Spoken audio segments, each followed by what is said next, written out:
new addition to my garden after a visit to a nursery the other day. Not hard to find something. Sue and Peter, my two little chooks, named after someone who gave me a voucher for the nursery. Much easier to look after than the real deal. My favourite thing in my garden is my potting shed. It's been here for about 8 months. Had a very clever husband build it.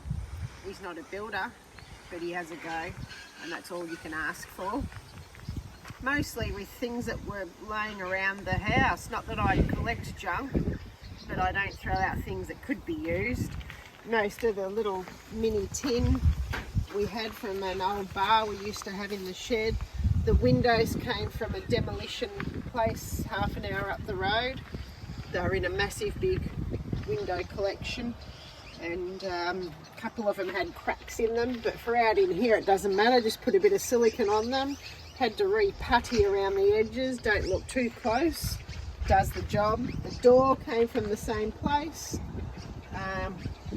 All the iron work was from an old arch I had here that was falling apart, so we pulled it apart.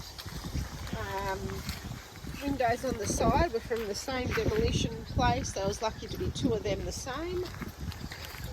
Inside is definitely all the things that anybody needs who's into gardening. You got to have lots of pots just in case. You never know what you could put in them. I've got seeds that are kept in here because it's waterproof. All the bricks I had, we reused the bricks.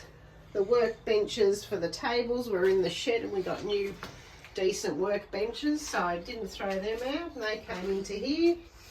Yeah, it's just a good little storage place out of the weather for things that I should use somewhere in the garden. If I'm looking for a little thing for a spot in the garden, I always come in here to see what I've got first. Everything has a home, of course. Always thinking of something. No matter where you are, you can always use something old to make a garden. You can think about something that you've got elsewhere and it might be better in another spot.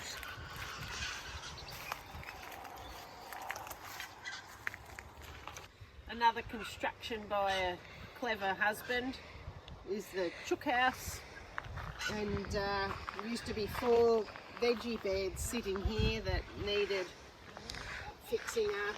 They weren't deep enough, the soil was average, so we decided to put the chooks here instead. Double wired because bloody sparrows seem to get in anywhere, and the corrugated tin is dug into the ground as we have foxes that always sniffing around here, so we don't want to come out to a heap of feathers flapped everywhere. So come on into my hen house. The door came from the demolition place.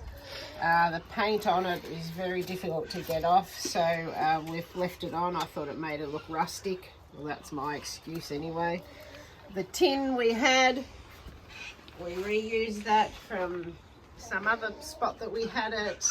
The wood for the nesting boxes was something that we had laying around. That was used up. The lemon tree here was in one of the veggie beds, and you can never pull out a lemon tree, that's criminal. So we built the hen house around it, and I just need to keep it rounded off and pruned. They do love to have their nesting, their dust baths underneath, but it hasn't seemed to have affected the growth of the lemon tree. I also planted an apple tree in here that I do need to keep severely pruned. Bit silly, but anyway, I didn't have anywhere else for it and I couldn't say no to it.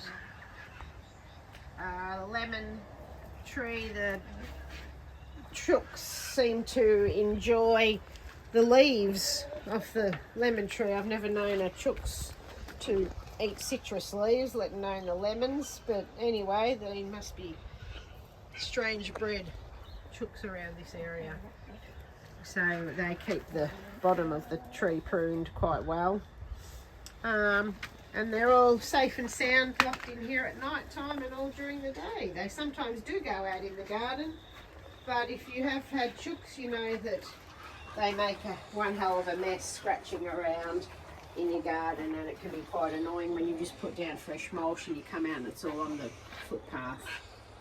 The chook poo in here I scrape up and throw it onto the garden anywhere without the dog thinking that he might eat it. So everything's really reused. Any scrap from in the kitchen comes straight out here. We put a spout on the back end of the chook shed and it drains into this small tank we purchased, and it has a automatic water stock drinking tank on the chook shed, so unless it doesn't rain, the chooks always have water, and it's collected from the small roof here. Thanks for watching. Hope it gives you some inspiration to buy some chooks this weekend.